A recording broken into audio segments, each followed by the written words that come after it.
दोस्तों आपका free MP study channel पर स्वागत है। इस वीडियो में हम देखने वाले हैं कक्षा 10वीं की व्यावसायिक शिक्षा जो आईटी का पेपर है उसके सभी महत्वपूर्ण प्रश्न जो कि आपकी परीक्षा में आने के सबसे ज़्यादा चांस बनाते हैं। तो इसमें आपकी जितनी सिलेबस है जो आपकी द्विमासिक परीक्षा में आने वाला है उसके हिसाब से महत्वपूर्ण प्रश्नों को रखा गया है। तो आप चैनल पर नए हैं तो सब्सक्राइब भी कर सकते हैं और साथ में बेल आइकन को प्रेस कर लें। और साथ में इन प्रश्नों के लिए आप अच्छे से याद करेंगे क्योंकि इसके बेस पर आपका पेपर आने वाला है। ठीक है, तो शुरू करते हैं। तो सबसे पहले हम देख रहे हैं आपके ऑब्जेक्टिव टाइप क्वेश्चंस जो बहुविकल्पीय प्रश्न हैं उनके यहाँ पर प्रश्न देखने वाले हैं। तो पहला प्रश्न दिया है इनमें से कौन सा सामान्य संचार बाधा नहीं है। तो 4 विकल्प दिए हैं, एक आंसर सही हो जाएगा। ठीक है, तो आंसर देखने के लिए आपको चैनल को सब्सक्राइब करना होगा, साथ में बेल आइकन को प्रेस करना होगा क्योंकि न्यू वीडियो में मैं इसका सॉल्यूशन लेके आऊँगा।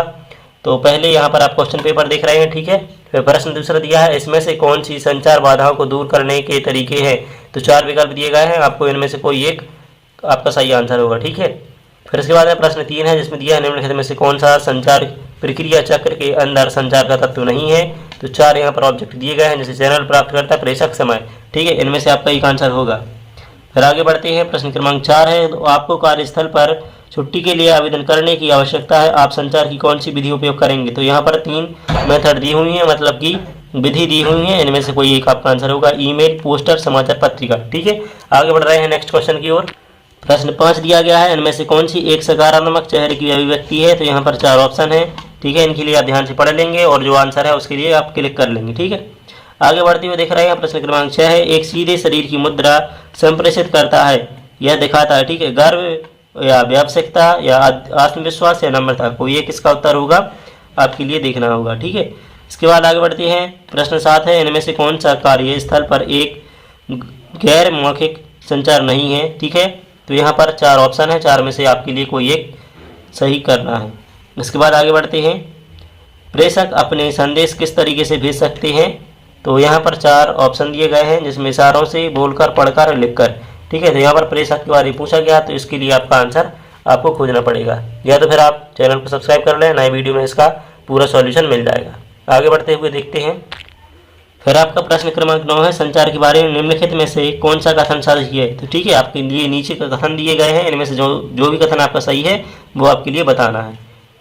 फिर आगे क्वेश्चन देखते हैं 10वें नंबर का, मौखिक संचार के लिए हमें किस प्रकार के शब्दों का उपयोग करना चाहिए। तो यहाँ पर 4 टाइप के आपके शब्द लिखे हुए हैं, तो उनमें से एक आपका आंसर हो जाएगा। फिर प्रश्न 11 है हम ईमेल का उपयोग क्यों करते हैं। तो यहाँ पर इनमें से आपका एक कोई आंसर होगा, आपके लिए इसका आंसर सही करना है। ठीक है, आगे देखते हैं, प्रश्न 12 है दूसरों को खुश रखने किए बिना आप क्या काम या पढ़ाई पूरी करते हैं। ठीक है, तो यहाँ पर है 4 ऑप्शन, इनमें से एक सही आंसर होगा। फिर 13वें प्रश्न में भी आपके लिए बहुविकल्पीय ही प्रश्न है, निम्न में से कौन सी प्रेरणा की प्रकार है। 4 क्वेश्चन दिए, मतलब ऑब्जेक्ट दिए गए हैं, उनमें से कोई एक आपका सही आंसर होगा। फिर 14वें नंबर का प्रश्न है रवि वर्ष के अंत में सर्वश्रेष्ठ छात्र का पुरस्कार पाने के लिए सबसे बड़ी मेहनत करता है, यह किस प्रकार की प्रेरणा है। ठीक है, फिर यहाँ पर 4 ऑप्शन है आंतरिक, बाहरी, आंतरिक और बाह्य दोनों, किसी विशेष प्रकार की प्रेरणा नहीं। ठीक है, तो इनमें से कोई एक आपका आंसर होगा, आपके लिए बताना पड़ेगा। आगे देखते हैं निम्नलिखित में से कौन सा मौखिक संचार का एक उदाहरण है। तो 4 आपके विकल्प हैं, इनमें से एक आंसर आपका हो जाएगा। आगे देखते हैं, प्रश्न क्रमांक 16 है कौन सी प्रबंधन की तकनीक है। तो 4 दिए गए हैं, गाना सुनना, जागना, तनाव, समय प्रबंधन। ठीक है, तो यहाँ पर आपके लिए जो समय प्रबंधन है उसकी तकनीक बतानी है। ठीक है, इसके बाद आगे बढ़ते हैं, प्रश्न क्रमांक 17 रिक्त स्थान की पूर्ति कीजिए। इसमें रिक्त स्थान पूछे गए हैं, तो यहाँ पर खाली स्थान है, इनके लिए आपको भरना पड़ेगा। जैसे पहले में दिया है हमें समय पर कार्य खाली स्थान करना चाहिए। फिर प्रभावी समय प्रबंधन के लिए खाली स्थान आवश्यक है। मौखिक संचार खाली स्थान संचार है, और गैर मौखिक संचार में खाली स्थान का प्रयोग होता है। फिर दिया है स्वप्रेरणा के निर्माण के लिए खाली स्थान चरण है। आगे देखते हैं, प्रश्न क्रमांक 18 सही गलत बताना है। यहाँ पर आपके लिए वाक्य दिए गए हैं जिनके लिए सही गलत बताना है। ठीक है, आत्मविश्वास के साथ बोलना एक सकारात्मक सोच का परिचय है, इसके लिए सही गलत बताना है। ठीक है, फिर सकारात्मक सोच चुनौतियों की ओर ले जाती है, यह भी आपके लिए सही या गलत में बताना है। फिर इसके बाद है खुले पत्र में उत्तर कहाँ या ना में होता है। ठीक है, फिर इसके बाद में शाम को 5 बजे के बाद गुड मॉर्निंग बोलते हैं, इसका सत्य सत्य बताना, मतलब कि सही या गलत। ठीक है, फिर है आगे संचार विचारों का आदान प्रदान करना है। ठीक है, तो यहाँ पर बताना है कि संचार विचारों का आदान प्रदान करना है, या सही है गलत, यह भी बताना है। फिर आगे देखते हैं, यहाँ पर आपके जो मतलब कि प्रश्न हैं जिसमें 2 नंबर के, 3 नंबर के और 5 नंबर तक के प्रश्नों को शामिल किया गया है। तो यहाँ पर आपके सभी प्रश्न लिखे गए हैं, तो इनके लिए ज़रूर से याद करना है। इनके लिए आप अपनी जो पुस्तक है उसमें से देख सकते हैं या फिर कोई जो आपकी परीक्षा अध्ययन है उसमें से देख सकते हैं। तो अभी मैं इसका सॉल्यूशन नहीं दिया है, तो आप यहाँ पर अभी कभी भी मदद ले सकते हैं, इंटरनेट से भी निकाल सकते हैं इनके आंसर। और अगर आप इसका सॉल्यूशन चाहते हैं तो आपके लिए बेल आइकन प्रेस करना होगा और साथ में चैनल को सब्सक्राइब करना होगा, ठीक है। तो यहाँ पर पहला प्रश्न है, संचार किसे कहते हैं, ठीक है। दूसरा है, संचार के समरूपों को प्रभावित करने वाली कारक लिखिए। फिर तीसरा प्रश्न है, द्रव्य संचार क्या है, उदाहरण सहित समझाइए। फिर है, प्रभावी संचार कौन कौन से हैं, ये बताना है। प्रभावी संचार क्या है, इसकी विविध बाधाएं लिखनी है। फिर मौखिक संचार क्या है, इसके प्रकारों को समझाना है। फिर दृश्य संचार किसे कहते हैं, उसके उदाहरण लिखने हैं। फिर गैर मौखिक संचार किसे कहते हैं, प्रकार लिखने हैं, ठीक है। फिर प्रश्न 9वां है, तनाव क्या है, तनाव के बारे में बताना है। फिर है, स्वप्रेरणा क्या है, इसके प्रकार लिखो। तो यहाँ पर स्वप्रेरणा के आपके लिए प्रकार लिखने हैं, ठीक है। फिर प्रश्न क्रमांक 11 है, ताकत और कमजोरी का विश्लेषण कीजिए। तो यहाँ पर जो ताकत है और कमजोरी है इन दोनों का विश्लेषण करना है। फिर मौखिक संचार के लाभ या हानि हैं जो उनकी सूची बनानी है, तो यहाँ पर आप सूची बनाकर करेंगे इनके लिए, ठीक है। फिर आगे बढ़ते हैं नेक्स्ट क्वेश्चन की ओर। तो यहाँ पर है, स्वप्रबंधन क्या है, इसके महत्व को समझाइए। तो यहाँ पर स्वप्रबंधन की आपकी परिभाषा बतानी है और साथ में इसके जो महत्व हैं उनके लिए बताना है। अगला प्रश्न 14वां, समय प्रबंधन क्या है और आप अपने समय का प्रबंधन कैसे कर सकते हैं, समझाइए। तो यहाँ पर समय प्रबंधन को आपको बताना है कि क्या होता है, ठीक है। और अपने समय का प्रबंधन आप कैसे करते हैं या कर सकते हैं, इसके बारे में आपके लिए बताना पड़ेगा। फिर यहाँ पर समझाना है, मतलब वही, ठीक है। फिर आगे बढ़ते हैं, ताकत और कमजोरी को उदाहरण सहित समझाइए। तो यहाँ पर जो ताकत होती है और कमजोरी होती है उसके लिए उदाहरण सहित समझाना है या फिर इससे विस्तार से बताना है, ठीक है। फिर आगे बढ़ते हुए देख रहे हैं कि संचार की सामान्य जीवन में भूमिका समझाइए। तो सामान्य जीवन में संचार की क्या भूमिका होती है, इसके लिए बताना है। आपका जो भी पेपर होने वाला है इसमें इसी से संबंधित पूरे प्रश्न आने वाले हैं, तो यह पूरा सिलेबस से लिया गया, आपका जो इम्पोर्टेंट क्वेश्चन है उसमें से ही लिया गया है, ठीक है।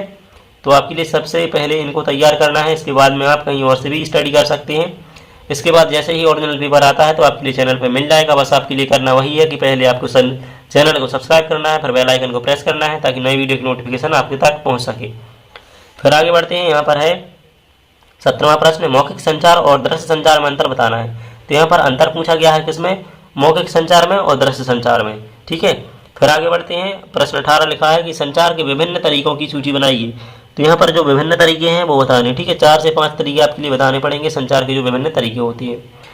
फिर आगे बढ़ते हुए देख रहे हैं अगले प्रश्न है जो कि आपके लॉन्ग आंसर टाइप क्वेश्चन में आते हैं। यहाँ पर भी कुछ प्रश्न दिए गए हैं, जैसे कि प्रश्न 19 में यहाँ पर लिखा हुआ है, मतलब यह क्रमांक है, आपका प्रश्न कुछ भी हो सकता है, तो आपके लिए अपने हिसाब से देखना है। सोचने की प्रारंभिक गतिविधि को विस्तार से समझाना, जो सोचने की प्रारंभिक गतिविधि है उसके लिए विस्तार से समझाना है, ठीक है। आगे बढ़ते हैं, नेक्स्ट प्रश्न है, पारस्परिक संचार और लिखित संचार में क्या अंतर है। तो यहाँ पर फिर से आपके लिए अंतर बताना है, किसके बीच में, लिखित संचार के बीच में और पारस्परिक संचार के बीच में। अगर ये आपका 4 नंबर का आता है तो 4 लिखने हैं, 5 या 6 नंबर में, मतलब 5 नंबर का आता है तो 5 से 6 लिखने पड़ेंगे अंतर। 2 नंबर में आता है तो 2 या 3, ठीक है। तो मतलब जितने नंबर का आता है उससे 1 बढ़ाकर ही आप अंतर लिखेंगे तो आपके लिए सही नंबर मिल जाते हैं। उसके बाद आगे बढ़ते हैं, संचार प्रक्रिया के तत्वों को लिखिए। तो यहाँ पर तत्व बताने हैं जो संचार प्रक्रिया में होती है। तो पहले संचार प्रक्रिया को आपको समझना पड़ेगा, उसके जो तत्व होते हैं उनके लिए लिखना है।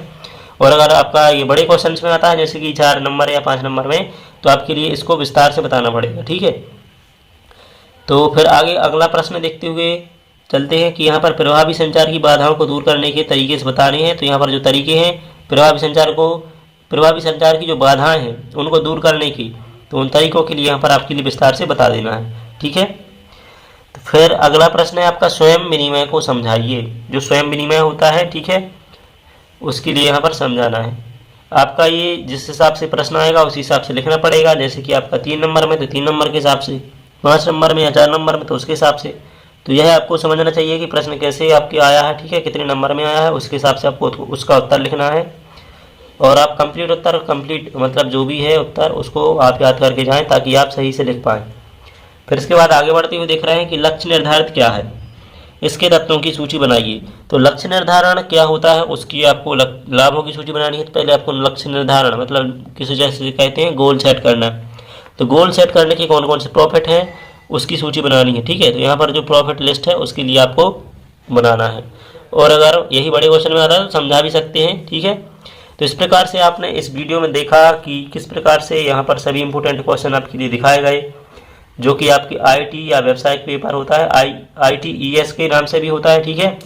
तो उस क्वेश्चन पेपर के आपके लिए यहाँ पर सभी इंपॉर्टेंट क्वेश्चन दिखाए गए हैं, तो इनके लिए आप तैयार कर लेंगे और आपको मॉर्निंग तक इसका सॉल्यूशन शायद वीडियो मिल जाएगा। तो इसके लिए आपको क्या करना है, सबसे पहले आपको बेल आइकन को प्रेस करना है, चैनल को सब्सक्राइब करना है और अपने दोस्तों को शेयर भी कर देना ताकि उनकी मदद भी हो सके, ठीक है। So thanks for watching, do subscribe my YouTube channel free MP.